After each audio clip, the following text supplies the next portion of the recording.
When you watch a certain movie that was made years ago, you maybe think that there's no way a certain element in the movie or a casting decision would ever work today. For example, cisgender actress Hilary Swank won an Oscar for playing the role of young transgender man Brandon Teena and, in recent years, Scarlett Johansson faced backlash for taking a transgender role and ended up dropping out of the project. With all of that in mind, Tom Hanks recently spoke about his Oscar-winning role in Philadelphia, in which he played a gay man. He also revealed whether he'd play such a role today.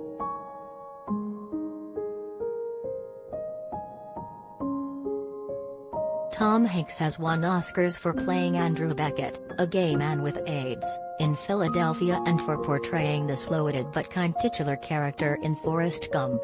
They're two roles that the 65-year-old actor says happened in timely movies that would not be made now. While promoting his role in the new Elvis biopic, the star spoke to the New York Times about the 1993 drama film and said that contemporary audiences would not find it authentic for a straight man to play a gay character.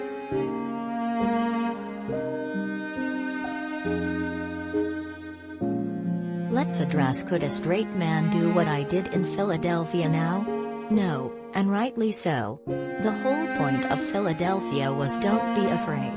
One of the reasons people weren't afraid of that movie is that I was playing a gay man. We're beyond that now, and I don't think people would accept the inauthenticity of a straight guy playing a gay guy.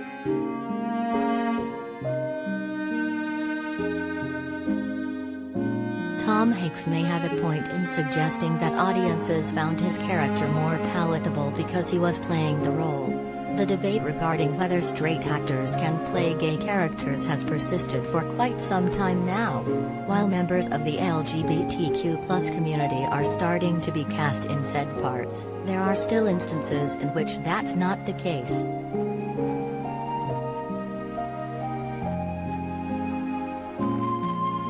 Straight actor Ewan McGregor recently won an Emmy for his performance as fashion designer Halston. And a few years ago, Timothée Chalamet and Armie Hammer played lovers in Call Me By Your Name as well, with their performances earning them plenty of accolades. Jake Gyllenhaal was also nominated for an Oscar after playing a gay cowboy in the acclaimed Brokeback Mountain. The actor has also spoken about how straight actors at the time kept passing on the movie and has argued that LGBTQ+ roles should not be limited to a specific group of actors.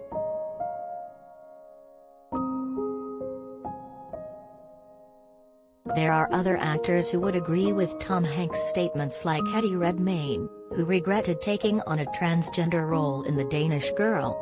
He said that while he took the role with the best intentions, he felt that Lily Elba should have been played by a transgender actor.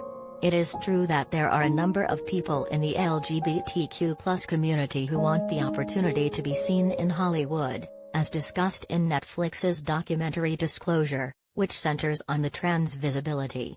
While there's still work to be done in regard to representation, there is progress being made. For instance, later this year, Billy Eichner's Brothers will make history for featuring an all-LGBTQ+ cast, with said actors also playing straight roles.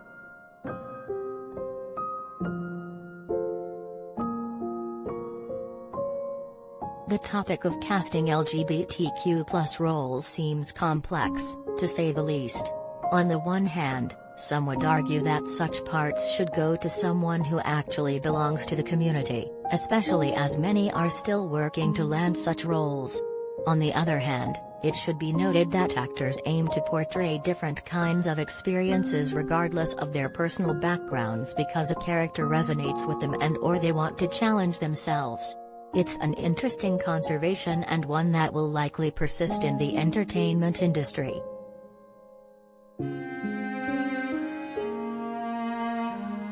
But it's clear that Tom Hanks, like many other actors today, is of the thinking that there needs to be authenticity when it comes to casting. We'll surely continue to watch how Hollywood attempts to handle such casting decisions moving forward.